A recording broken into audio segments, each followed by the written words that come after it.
Thank you.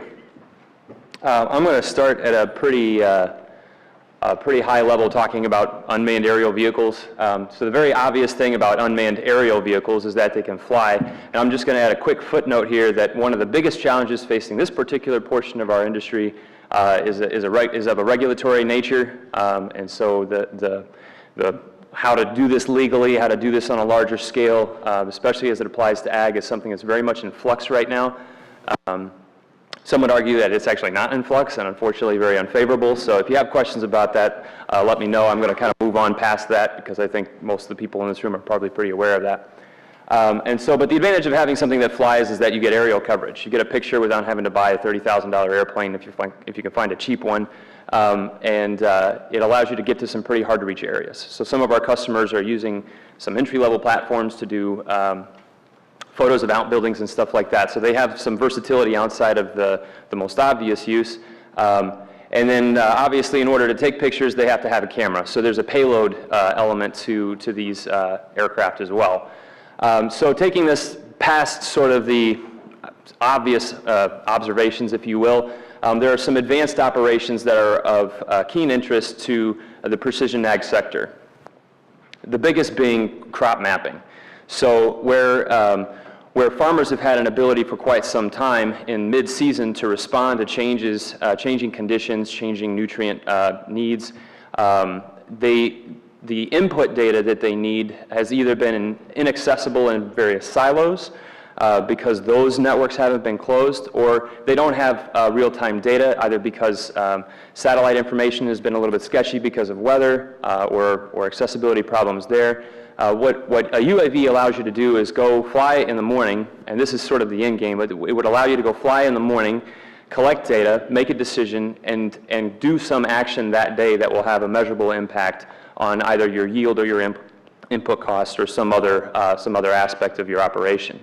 And it does this through a number of different aspects of the technology. So UAV for ag is sort of this umbrella technology of a flying device that carries a payload, but each one of those sort of has these onion layers, if you will, that you can peel back and say, well, in order for this to work, it needs to fly autonomously. Well, now you have a whole flight control technology that drives this business. And in order for the payload to be useful, it needs to capture meaningful data about the plants it's flying over. So now you have a whole sensor section of this industry. So there's a lot of moving pieces that are all kind of moving in concert, if you will, moving this thing forward to where it can actually be usable by the average individual. These types of systems do tend to be more expensive, so where we see the most movement with this are the people who are the most forward-thinking. So that includes the people who live and die by the latest technology, including a lot of the agronomists and larger operations, the early adopters types of people. Those are the ones that are seeing the most value in this because they sort of see how this piece can fit into their existing puzzle. And so the data that comes off of this, because sort of, you know, the UAV part of the UAV is not of much interest to the average grower. They're not necessarily super keen on becoming a drone hobbyist, which is sort of what the history of the company that I work for has been. They're really interested in the data, and the data comes from the sensors. And the sensor that's of the greatest interest to the growers, from what we can tell and from the people that we've been talking to, is near-infrared data that has then been processed into an NDVI crop health map. This is, and this has resonated really well with the growers that we've talked to, and I actually just got back from a conference in California. This resonates really well. They understand that they're missing part of this picture where they have the ability to respond, they have the tools to respond with variable rate equipment throughout the season. What they're missing is some input piece of information, whether it comes from a drone or it comes from analytic software. They're missing an easy to comprehend and a readily accessible input data to drive a decision to allow them to use the very expensive piece of variable rate equipment that they already own. And so when you have this conversation with them and you say, well, yeah, I can give you a crop health map in an hour, and it'll show you where your crops are stressed, and using other analytic tools that are becoming available, you can make a decision in 10 minutes or half an hour to impact the productivity of that lot that day.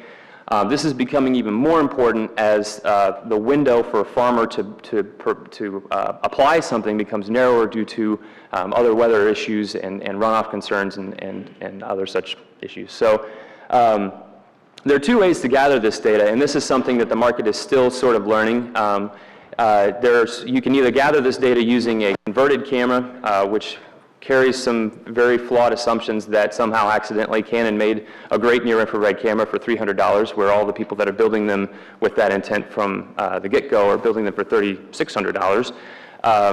Or you can buy the very nice purpose-built near-infrared sensor. This allows you to create comparable data sets. It doesn't just give you a snapshot for that morning, it gives you a snapshot that you'll then be able to use to create a data set that covers many years.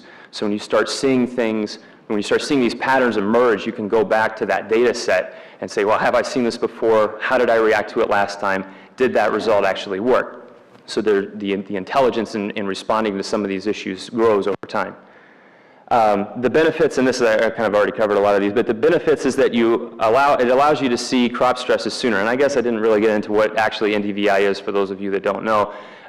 It allows you to, on a sort of simplistic level, allows you to see the chlorophyll levels of a plant, which basically tell you sort of how healthy it is based on its photosynthetic activities. So if a plant isn't operating at its peak efficiency, you'll see that impact, you'll see that in the near-infrared spectrum before you see it in the visible spectrum. So basically, you can spot a problem from the air before it's visible from the ground. This is especially useful later in the season with corn, where you may not be able to see past the first or second row.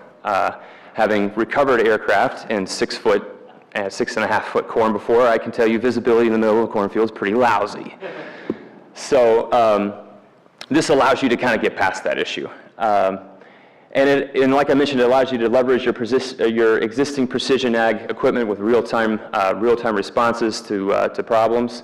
And one of the things that I've seen, some industries, some companies, I think they're coming in from other industries, haven't really talked to very many farmers, and they make this sales pitch to farmers and they say, well, it'll make your operation cheaper.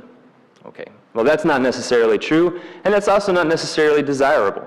If you can input 10% more, let's pick a more reasonable number, if you can increase your input cost by 1 or 2% and increase your yield by 5%, well sure, your input costs went up, but your yields have gone up enough to offset that. And that's something that is a realistic, and we're already seeing this in other areas of precision ag, where, you know, as these operations become more intelligent, this is what they're seeing. They may see that their input costs go up in some areas with the understanding that the yield is going to go up proportionally more.